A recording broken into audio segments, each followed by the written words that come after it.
Hey, how's it going? Yeah, lately there has been a big shortage on jobs, a big shortage on just economic, financial abundance. There's just been a shortage of happiness and everything. I've made videos in the past before about people on TikTok talking about this issue. And also with the TikTok ban, people are more enraged about how basically the US government allegedly may be, sorry to break it to you, kind of like dictating the government and its citizens, because it's, the US government is censoring, more free speech than we thought of in the past. And from what's going on recently with the way the government promotes free speech, but, closes up other types of speech, is concerning many Americans, especially with the unemployment rates and the overall financial disparity of Americans, because a lot of economists and accountants and similar do state how they're well aware Americans are struggling despite unemployment rates plummeting. Even though the government says everything's fine, it truly isn't. So yes, come with me to see these issues now from these people, from their mouths. Millennials are not living above their means when they say that $100,000 doesn't do for us what it did for our parents. What we're saying is it doesn't go as far because the cost of housing, the cost of childcare, the cost to live in general has gone up exponentially. I think kids is the best example of this. In the 90s, the average family had 2.5 to 3 kids, and the cost of daycare for like one of those kids was under $10,000. It says around $5,000 to $6,000 a year. The average cost of childcare now in 2023 is $16,000 to $26,000 a year, depending where you live. Where I live, the minimum's like $20,000 per kid per year. Okay, that's huge. That's a huge difference, right? And so they were having 2 to 3 kids. The average family in the US currently is having 1, maybe 2 kids because they can't afford more. And when you look at us and say you're living above your means if you can't make $100,000 work for your family, they're failing to notice that childcare plays a big part in this. The world mostly runs on dual income homes at this point. Most millennial families are a dual income home because they can't afford not to be. And that's partially because of childcare, but partially due to the cost of living and the cost to own a home, right? The average mortgage right now is over $2,000. It's like 2.5 or something like that a month. That's a lot. That's a lot for the average family. And then when you calculate the fact that they are paying $20,000 a year per kid for daycare on top of that, that's more than their mortgage. They're not living above their means when childcare is 50% of their income. $2,000 a month, and my rent is $16,600. Sadly, this is getting to be the story of pretty much everybody out there. I haven't rented since I was in my 20s, so I've been out of the housing market forever on this shit. But I tried to help my niece get a place about 6-8 months ago, something like that. And she was telling me everything she found was $1,900, $2,300, and I'm like, Jesus Christ, sweetheart, you just let me look for you. There's something out there, $500-$600 a month that's decent. I'll find it. There's not. Like, how? I mean, why? Why did we get to this point? Why is just a decent place to sleep and cook and survive exist? Why is it $3,000, $4,000 a fucking month? I mean, it's ridiculous. Something's got to change. Otherwise, we're going to end up with half the country homeless. This morning, I read that if your parents make $100K 40 years ago in 1983, then you'd have to make $292,000 in 2023 just to have the same purchasing power adjusted for inflation. 300K is the new 100K. Part 2 of things that I've given up as the cost of living continues to increase. If you haven't seen part 1, go back on my page and watch that video. First things first is cable. I don't understand how cable bills got up to like $200, but that's insanity. Pick 1 or 2 streaming services that you like, whether it be Netflix, Hulu, Disney Plus, whichever, and your bill's going to be less than $50. I literally don't use cable. A lot of cable services are now partnered with streaming services. So like Hulu has like Hulu Plus where you can watch like a live TV and stuff. Get you one of those and you're set. The second thing that I've actually given up is pedicures. And I know people in my comments from my last video were like, oh my God, I could never give up pedicures. I could never give up this. And the thing is like, you can do it at home. Like I will give myself my own pedicure and give myself a foot mask or whatever. The smart thing that you can also do, you can go to a nail salon and you can just ask to get your toes painted. It's like so cheap. It's like $20 or something, maybe even less, depending on where you live. Last thing that I've actually had to give up was going out for drinks. I mentioned this in my last video and I was talking about how like cocktails are like $17 now. Like what is up with these prices? Going out for drinks is just not worth it. You're spending $17 to not even feel a buzz. If I'm gonna drink, I'm gonna drink. It's just not worth it. Let me know what you've given up in the comments. I would love to know your thoughts. I just found out that I have been paying the utility bill for my entire apartment building since December 2021. I've been paying for everyone's heating, laundry, lights for 2 fucking years? And I called them when it was expensive to be like, this seems really expensive. And they were like, that's just how much it is. And finally, we figured it out because my freaking ex, who moved out, never canceled their service, even though I asked them to like 10 million times. How are people affording life right now? How are people tackling this cost of living? I'm going to say a few things that nobody wants to hear, but please just hear me out for a second. My name is Megan. I talk all about personal finance on my page, and the reason why a lot of people are not affording life right now is because of their lifestyle. In the video, the lady mentioned someone she knows who's a teacher, and we all know that teachers don't get paid enough, which is very unfortunate. But she also mentions that she lives in a 1-bedroom and has a $400 car payment. When I graduated college, my starting salary was $45,000, and I was not living at home with my parents. Instead, I lived with roommates. 3 years later, I'm 25 years old, I'm now making $78,000, and yet I still choose to live with roommates. And last year, one of the biggest financial mistakes I did was buy my car, and although it was within my budget and I needed it for work, I regret making these payments, and I didn't know that I would lose my job that same year. And through this experience, I didn't have a job, I had student loans and a car payment, and how was I surviving through all of this? The simple solution is just cutting your spending or increasing your income with side hustles, and luckily I did both. Was it exhausting? Yes. Was it easy? No. But I promise you that if you just make these simple changes, you will change your life financially. There's one girl on TikTok, and she's like, I guess their rent was $2,500 a month, and their landlord's raising their rent to $4,000 a month. Oh my God. So she started a series of, let me show you what a $4,000 apartment looks like in New York City. And, you know, it's a flooded laundry room. It's, you know, all these things that are wrong with the building. Yeah. And like, they want to raise the rent without fixing these things. So $4,000 a month is $48,000 a year. $48,000 a year, and it's to rent. You're not even purchasing that's something. Just for the roof over your head. That's not including anything else you need. Right. You know, food. Right. Lights. Right. Water. Right. All of those things. And furniture and clothes and, you know, just the just bare daily, necessities. Yeah, bare necessities. Yeah. It's really tough. Life is hard. I feel sorry for the young kids. I just budgeted my paycheck that I get tomorrow, and I have $317 left over after my bills for 2 weeks. I'm gonna have to be a hermit. Yeah, I was just wondering if you had any 2 bedrooms available. Yes, ma'am. We have some ready for move-in as early as Monday. All right, and how much do those go for? $1,525 to $1,875. How does it go from $1,500 to $1,800?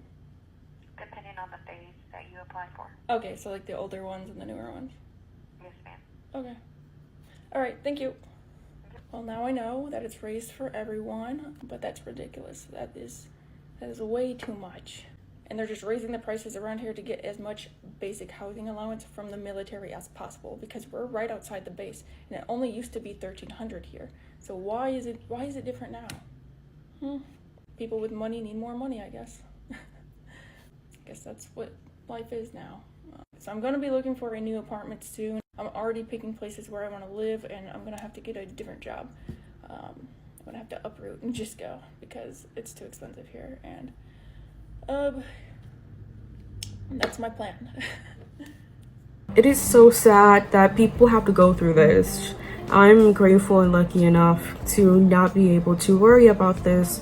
However, it is really disheartening, and it kind of sucks when it's really hard for me to grow in my finances and grow easy, especially when I applied to jobs. I applied to many assistants and lower class jobs, and I even stopped applying for professional jobs and started to be a cashier, try to work in, like in a receptionist type of job and stuff like that. Still wouldn't get hired. I have college experience, I have work experience, and I've been a freelance artist for over 10 years. So overall, it just has been harder for everybody, especially for jobs that I'm overqualified for, and that companies are using artificial intelligence to also like go through, the forms and stuff, go through all the applications. So between me fighting with a person with a master's degree because they were born in 1982, I was born in 2002, so I'm still finishing my bachelor's. They're finished with their master's. It might take them over me, or somebody might ask for a lower pay than I will, or somebody might be more flexible than I will ever will be. So it's been kind of hard. And I also have been getting like callbacks and saying like, it's too filled right now. And even with the job I did get a job. I remember some people try to comment on my last YouTube video about like, this isn't a piercing contest, like you can't get a job with piercings. I've gotten jobs with piercings, dude, come on, people know I have piercings. But they were so full, and the hiring manager hired me because she liked me, not because like they needed more people. So they were so overstaffed and the management was so disorganized, I just had to leave, and I've been applying ever since. So that's not working. I'm going back to school and finishing my degree, because while the economy is kind of messing up, it doesn't really hurt to finish my degree, and I can go into commercial and media marketing and advertising a bit more easier with a degree, because they're so gatekeepy with the art and film and media industry nowadays. Because I do also would like to do a 9-to-5 just on the side for fun, stability, and something new, because I've been a freelancer my entire life. But yeah, has been a really big issue, and yeah, it's really hard for everybody. Like groceries are $500 for me, and it literally used to be $300 a month, and I used to pay $120 a month at Trader Joe's, and I'll do like $200 for like fast food, aka food delivery, because I'll purposely buy like more expensive items because they're good quality. Now when I do spend good money on good quality items, they expire really quickly. The restaurants don't have the same quality foods as before, and in general, like meat has a big turnover rate. Meat has a lower quality of meat nowadays, and it's more expensive. I pay literally like $100 for Pacific cod, for a pork chop, and for a pound of chicken, and that's really annoying. And it just kind of makes me want to go primarily back to being like a vegetarian, pescatarian, because I've been primarily plant-based. I have to cut out meat, because meat did help, because at one point vegetables and fruit were at that quality, but meat was pretty decent, so I'll rely on that and grains. And now I can't rely on meat anymore, but the vegetables and fruit is getting a bit better. But it really sucks though for people who do primarily rely on meat, and that actually does help their health and stuff like that. And all of it just sucks. No, because fuck you, America, for making me pay, or for making me work 4 jobs while I'm in college in rural Tennessee, and I can barely pay my own rent, and I'm taking 19 credit hours on top of those 4 jobs, and I still can't graduate on time, and I still can't graduate early, even though I'm taking 21 credit hours next semester. It's not fucking fair. It's not fucking fair anymore. It's never been fair, not in my lifetime. There is literally no reason on God's green earth that people should have to build a personal brand for themselves on LinkedIn to even stand out to a job. Why on earth do I have to build a business to get into a business? Like at that point, I might as well just pursue being an entrepreneur, because I'm already building a brand for myself. I saw another girl talk about it, and I'm so glad someone else is talking about it, because it makes me so angry over the fact that we have to literally find a way to stand out in the application when we're literally already applying? Like, why is applying for the job not enough? And don't get me started on networking. I'm so annoyed at the fact that people have to network to get into jobs now. What about people who literally don't have the network? You know what I mean? Like, obviously the Nepo babies and the people higher up that have a lot of money are gonna get the job because they have connections, right? But back to the LinkedIn thing, I would dream of a day that we go back to the days where you could just apply to a job and then that would be it. They would just literally assess you on experience, on your resume, on interviews, everything like that. Instead of making fake listings on LinkedIn because you already hired an internal candidate, or scrolling through LinkedIn through a bunch of clickbait posts. That could not be me. That literally could not be me. And it's sad because if it's not you, you have such lesser chances of getting a job. I just think it's crazy what the job application process has came to. And it's almost one of those things that you kind of just feel defeated before you even start because no one can do all that. And it just makes me so angry. Like, so angry. I don't know if anyone else has even noticed it on LinkedIn, but it's literally Twitter, but for corporate. But even Twitter doesn't even have that much clickbait post. Don't get me wrong, there are stuff on LinkedIn that genuinely are so good to read, but it's just like, I know you all are doing this because you want to get hired, because you have to build a personal brand. I don't know, it's just so frustrating to me, like, the lengths and the hoops that we go through now just to even get into the door. Because why do I, as a candidate, have to stand out through LinkedIn? Shouldn't my resume and my experience speak for themselves? So frustrating being Gen Z and going for a job. I don't care what anyone says. Being Gen Z and going into the job search right now, it is awful. So awful.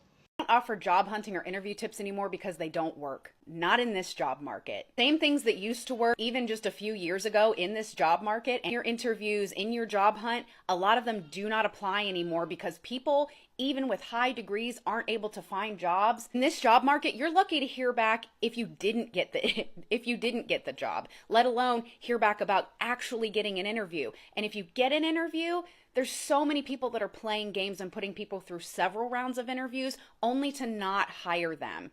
Several rounds of interviews only to still not discuss the pay, and then it's such a little amount of money and this person can't possibly take that job. I also keep hearing about these awful little like power trip tests that some of these hiring managers are on. One of them was this hiring manager that invited so he invited this group of like 5 people for an interview, said to be there at 7 a.m. By 3 p.m., the hiring manager had not showed up. These people were all dressed to the nines, were prepared for this interview. By 3 p.m., he still had not arrived. By 3 p.m., 3 of the people left. They couldn't take it anymore, obviously. By 5 p.m., 2 people were left, and those 2 people got the job. And it was, they thought they did something there, like, oh, patience is a virtue. I don't know.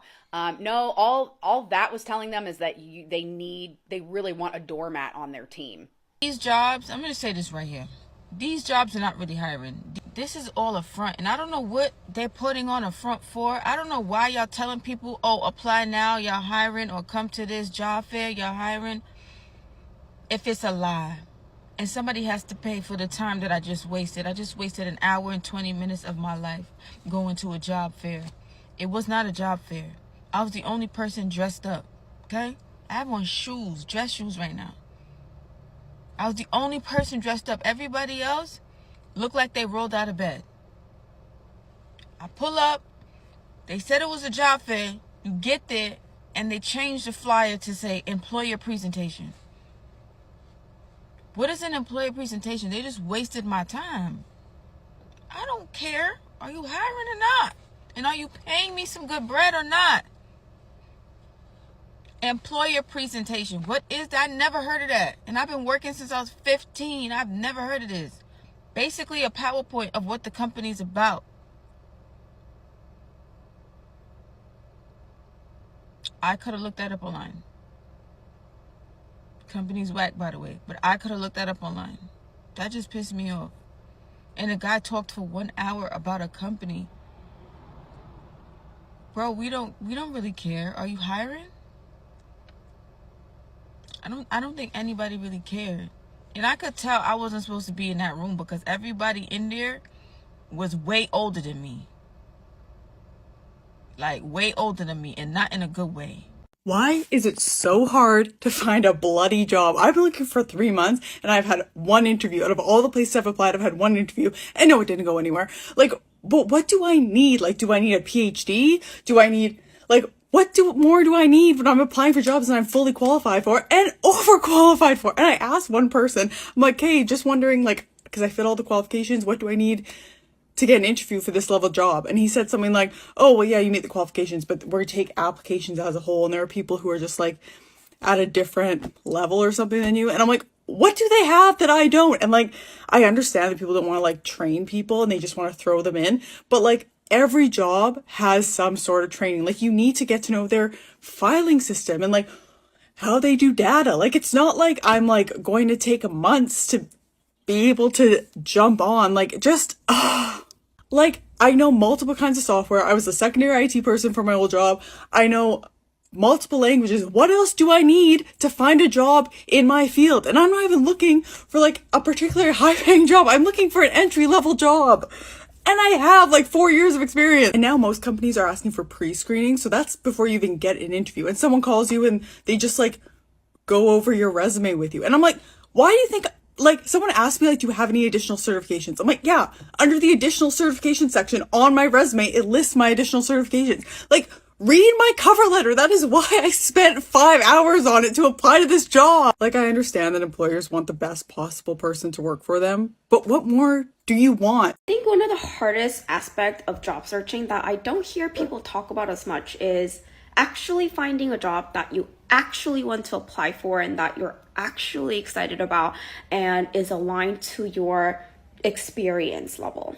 I hear a lot of people talk about how they've submitted over 100 applications and they're not getting any luck, getting any interviews or advancing in the application, which is a total valid thing that happens and it's definitely frustrating. But before all of that, before applying, like, it's actually very difficult to find jobs that I would want to do every day for at least, 2-3 years. So if I'm spending a couple of hours applying to jobs, at least half of that is just looking through listings, looking on LinkedIn and using different keywords to try to search for roles that you actually want to do. Because like same roles are also called different things in different companies. And that is so frustrating. Like, I want to do work helping people learn and grow and be better at their jobs. And in one company that's called learning and development. In another company is called learning designer. Another company is called learning experience designer. And another company is called instructional designer. And another company is called talent development.